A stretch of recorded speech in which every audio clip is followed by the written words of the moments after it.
so much for joining me again. You are, as I tell everyone, the go-to when it talks about studying for the LSAT. And one of the key reasons you study for the LSAT is to get into law school. And once you do well on the LSAT, you have to decide what law school to go to. And this is a long way of saying that students look at U.S. News and World Report, which I will just say in my mind, and I've written an article called Ratings Fetishism, because this is how much I don't like the U.S. News and World Report, that stop. I gotta redo this, right? I gotta do an intro. I'll do the intro after. Okay, let me start again. Welcome, because it's a new podcast. I'm so happy to have you. You are my go-to when it comes to the LSAT and studying for the LSAT. And so I thought you'd be a wonderful guest to join me today to talk about U.S. News and whether U.S. News is going to become obsolete now that a few schools have stated that they're getting rid of it. And the reason why I think it's important to think about is that students take the LSAT so that they can get a good score to get into a good school, and they define a school, many students, by a ranking. Personally, I don't approve of that. I think some schools are much better than their rankings and others are not. But I'd like to chat with you a little bit about this idea of how schools are thinking when it comes to abolishing U.S. News. What are your thoughts? Yeah, sure, Leslie, and thank you, of course, and thank you so much for having me on again. I appreciate it. I always appreciate the chance to talk through these big news items with you. So, the Yale and Harvard kicked off the exodus from the U.S. News rankings. On the one hand, I'm glad to see this, that so many schools are dropping out of the rankings, because I think the rankings do get too much weight, especially from applicants, and it also has some undesirable consequences in terms of how it incentivizes schools to admit or deny applicants. So I'm glad to see the criticism. I'm glad to see schools saying we don't value things the way U.S. News does, and so I'm glad to see that. On the other hand, I do have some questions about how this might affect schools granting or not granting scholarships, especially merit aid. Well, and the reason that's important is because merit aid is based quite often on your LSAT or your GPA, and that U.S. News weighs heavily the LSAT score. So if there's no U.S. News, there's no reason to value the LSAT for purposes of improving a school's ranking. There is reason to value the LSAT for purposes of deciding whether a student is has the analytical ability, to the extent that the LSAT measures it, for their classroom. But it does kind of place a little less emphasis on the importance of the LSAT in terms of ranking. Exactly. And that's actually a comment that a lot of the deans made when they were making their announcements that they were going to stop submitting data to U.S. News. However, the schools are saying, we think that the U.S. News rankings incentivize schools to give out lots of merit aid when that money could have gone to need-based financial aid instead, which I think is a fair point. However, I'm not so sure that schools will take that money that was going to merit aid and instead devote it to need-based aid. Schools that have enormous endowments, like Yale and Harvard, may be able to do that. But for some lower-ranked schools with less money available, they might not make that choice. I think U.S. News actually gives schools reason to give out more merit aid more than they might have otherwise, which is to the benefit of applicants, which is the perspective that I'm looking at here. That's really interesting because, truthfully, and I think I may have mentioned this, I wrote an article called Ratings Fetishism, and it's all about how schools have changed their academic rigor or just parts of their academic program to kind of pander to U.S. News. But you are pointing out to me something positive about U.S. News, which is that it does give merit scholarships to students who deserve them, and that I see what you're saying. So let's say a school is completely tuition-based and they don't have a big endowment, and they have $100,000, for argument's sake, to give to students. What you're saying is that they're not going to give it at all because now they don't have to give it to buy students, so to speak. That's a bummer. Yeah, no, that's exactly what I'm saying. Yeah, it's kind of interesting how, we all hate the rankings for good reason, but they do serve some sort of useful purpose in this particular way for applicants, and for applicants who don't have tons of money, but might not meet the criteria for need-based aid, or especially if there's a limited number of slots for need-based aid, then the LSAT, improving their LSAT score is the biggest way they can get scholarship money to potentially even get a full ride to go to law school. So that could make the difference for them. Wow. Do you know if US News ranks the GRE? Because I know some schools have the option of applying with a GRE versus a LSAT. That's a great question. I'm not entirely sure how they factored the GRE into the rankings. That's an interesting question. But however, I do know that if you have an LSAT score on record, even if you then take the GRE later, your LSAT score is what will be submitted to US News as a matriculating student. Yeah. And so let's say a student hypothetically does better. I don't know, it's apples and oranges a little bit, but let's say they do better on the LSA, on the GRE than the LSAT. They'll still submit the LSAT. Yeah. Oh, that's interesting. But it used to be they averaged the LSAT. Now they only submit the highest LSAT, right? That's right. Yeah. So that's a change going back to 2006. The American Bar Association changed the requirements in terms of what schools have to submit to them from being the average of scores to the highest of the scores, which had a big impact on students' behavior because now there's reason to retake. Before you might have been concerned about it. Now there's really no downside. And why do you think the LSAT is so important to a school in terms of understanding who their student body will be? Well, a big thing is grade inflation. I mean, a lot of majors in college have grade inflation, and it varies between majors and between institutions. And so, let's say a B in engineering might indicate a stronger application than someone who has an A in English.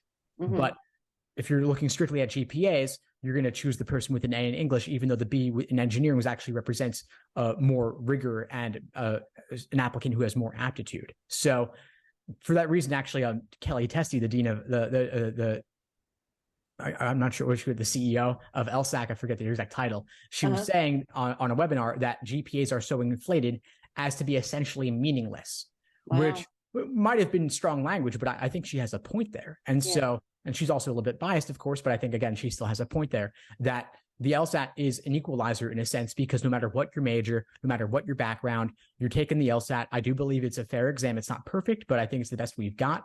And it's the best indicator of how an applicant is likely to do in law school. Right. That is true. It is the great equalizer in that respect, arguably, I mean, people, of course, can take it away. So you pointed out, and I know too, that some of the, we have the T14, right? The top 14 schools. And, I don't know, there's this arbitrary line about the T14, but some of those schools, Harvard and Yale, have opted out of participating in US News. They can, right? What about the other schools? Yeah, sure. So at this point, it's well over a dozen schools have withdrawn from the US News rankings. Are they all top ranked schools? Are they on the top tier? Most of them are in the top 14, or a good number of the T14 have withdrawn. There are some schools outside the T14 that have withdrawn as well. To be honest, I've stopped tracking just because there's so many and they're so varied. But I should mention here, it's important that even if a school chooses not to submit data to US News, of course, schools are free to submit data or not to submit data. US News can still rank them either way, and US News will still rank them either way. That's a really good point. Here I thought we were going to automatically go up all these points because there's less, there are fewer people in the ranking. That's too bad. Actually, do you know that 3 USC students, University of Southern California students, just filed a lawsuit against the law school because the law school arguably tampered with their own submission to US News, and as a consequence, these law students are arguing that US News ranked them higher than they really should have been based on the data, and so they're saying that there was fraud in the inducement of accepting their admission to USC. Well, that's really something. And I mean, USC wouldn't be the first school that has tampered with its data. I know that Columbia University, the undergrad institution at Columbia, faced a lot of pressure and kind of a lot of criticism because they misreported data as well, and their rankings dropped significantly. I think there might have even been a similar lawsuit going on there at Columbia. But yes, I mean, of course, I mean, it's problematic that US News relies on self-reported data at all when schools have such great incentive to misreport or play games with the numbers. But if they don't rely on self-reported data, where are they going to get the data from? Well, for law school, they could get it from the ABA. Oh, right, because you have to report to the ABA. Why don't they do that? That's a great question. And I think I'm not totally sure why, but yes, I mean, if they relied solely upon publicly available data, then schools wouldn't have the same ability to necessarily game things. I mean, it might be a bigger problem for a school to misreport to the ABA than to report to US News, because US News has no authority over the schools. The ABA can shut them down if malfeasance is found. Right. So that's interesting. Well, there are other, factors that, like faculty reputation and diversity issues. So there are other criteria on which US News relies, but it seems to me, I've never reported, I've voted, but I've never reported. They do ask us to vote in US News on faculty reputation and also like rank particular programs like criminal law program. My law school, it's interesting. So my law school, I teach at Pace, has the #1 environmental law program in the country, but is ranked in the 3rd tier. So it's a blessing and a curse, right? So we want them, not we, I'll say just for myself, I won't speak for my school, but I enjoy being first in the country, and a lot of students come to Pace for that. But then I don't think that we deserve a 3rd tier ranking, because I know that the quality of our teaching is very, very strong. So it's a blessing and a curse. What do you think that this will get momentum? Schools dropping out of US News? I do think it will. I do think more schools will drop out, and probably more schools will vocally withdraw than vocally stay in, necessarily, in terms of making big public statements about it. I think ultimately US News will have to go back to have to change its rankings to rely solely upon data, publicly available data, because if they can't really properly rank so many schools based on the non-public data, it kind of becomes problematic for the rankings. And of course, you can't just stop ranking the schools that withdrew. I mean, a ranking system that removed Yale and Harvard and a lot of the other T14 schools would not be that useful for applicants, and you couldn't really view it that seriously to leave out such prestigious schools. I do have a question for you though about you mentioned reputation. I mean, I know the reputation score is, I think it's the biggest single factor in the rankings. Does it not become kind of circular in a way, given that the rankings kind of create public perceptions about the schools? Yeah, yes, it does. But, I think the answer is yes. But I think that one of the things a school can do and does do is they can improve their reputation, but the reputation is on scholarly production more than teaching. So, for instance, what happens as all these law schools get, I mean, it used to be complete hard copies. Now we get some in emails, but all law schools send out to other law schools, meet our new faculty, see their new scholarship, see everyone's scholarship. And so the thing is, I know that there's some really interesting scholarship going on at this school. I'm going to favor that school. Now, not all faculty vote for US News. I think it's the deans, it's the head of the admissions committee, or the appointments committee, I'm sorry, the hiring committee, and maybe the head of the admissions committee. So there's just select people who get to vote for US News. But the reputation, you're right. I mean, we don't rank the school, we rank every school from like 1 to 10 or something like that. It's been a while since I've been chosen to vote. But so it's not like I say, okay, I think Yale's first, Harvard's second. What happens is I say, what kind of scholarly production is Yale putting out on a scale of 1 to 10? What kind of scholarly production is Harvard putting out on a scale of 1 to 10? So you do that across the board. Right. But, when you're a school in the Northeast and not well known across the country, it's hard to build your reputation. Mm-hmm. Yeah. Yeah.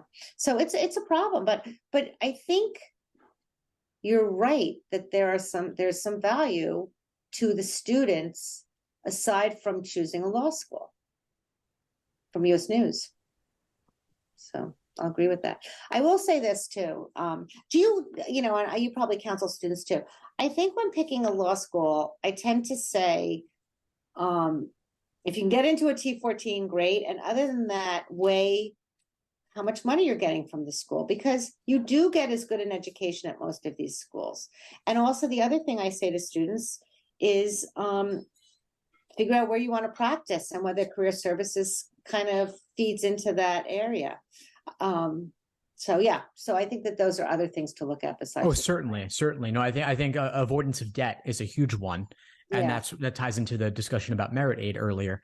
And then secondly, I think also where you want to practice, and especially regional, right? I mean, to go to choose a number 17 over a number 28, even though number 28 is in your region. Number 17 may not be as well known in your region. So to make decisions purely on the basis of relatively small numerical differences, I think is problematic. Yeah. You know, what's interesting. So when I went to law school, they didn't rank schools. I went to University of Florida. Now, University of Florida is one of the top schools in the country, right? So all of a sudden, I graduated from a school that's now, so now my reputation, I'm proud to say, I went to University of Florida. So I guess I'm wondering too, from a practice perspective, if US News goes away, is that going to change the prestige of people as they apply for jobs, or as they go to different, as they apply to schools, as they do lateral moves or something like that? I'm hesitant to say that I think U.S. News is going to go away, though, because as we said, law schools U.S. News will still rank law schools, and they'll probably just change their criteria to rely solely on publicly available data. So I'm not sure this is actually going to have a huge impact. I think this might be another one of those things where everything's changing, but nothing's changing, where like U.S. News will still have an impact in the public perception. And the T14 in particular are relatively fixed. I don't think that they've changed so little since the beginning of the rankings anyway, that I think the rankings play a role, but I think while some schools change, a lot of schools don't change that much. And University of Florida has probably always had a good reputation in Florida in general. Right. Yeah. In Florida, always. Nationally, I'm more now than it did when I graduated, but anyway, but it was still. Well, it's nice for you. Win-win. So that's really interesting. So the moral of the story, according to you, and I'm going to agree with it, is that schools are going to walk away from U.S. News, but U.S. News is not going to walk away from the schools. So it's kind of here to stay, and we'll see how it plays out with schools. I will say this again: all the schools who have left can afford to leave. I think that's the case. So, but you're right, and I hadn't thought about this. Like, just because they're not participating doesn't mean that U.S. News can't rank them. So, bummer for all the schools who are left. I really did think we were going to go up. Anyway, thank you so much for talking to me about this. So interesting. You really know that. Now, I know that most of my listeners are law school students, and they're actually studying for law school exams, not the LSAT, but to the extent that they have significant others or siblings, tell us how they can recommend you or find you to teach people how to do well on the LSAT. Of course. Thanks, Leslie. So again, my name is Steve Schwartz, founder and CEO of LSAT Unplugged. I run live online prep classes, and I also offer on-demand video lessons. The live classes are via Zoom almost every night. I've got free resources as well, including the LSAT Unplugged YouTube channel, the LSAT Unplugged podcast. I'm also on Instagram, Twitter, even TikTok. And folks can always email me at help@lsatunplugged.com. Great. And I encourage you to tell your friends, if they are taking the LSAT, to check out Steve Schwartz's material. It is spectacular. Thank you for taking the time to speak with me. Thank you, Leslie. Appreciate it. Thanks for tuning into the show. Please subscribe if you haven't done so already to be notified of new episodes as I release them. And feel free to reach out if you need anything at all as you move forward with your prep. I'm happy to help however I can. In the meantime, I wish you all the best and take care.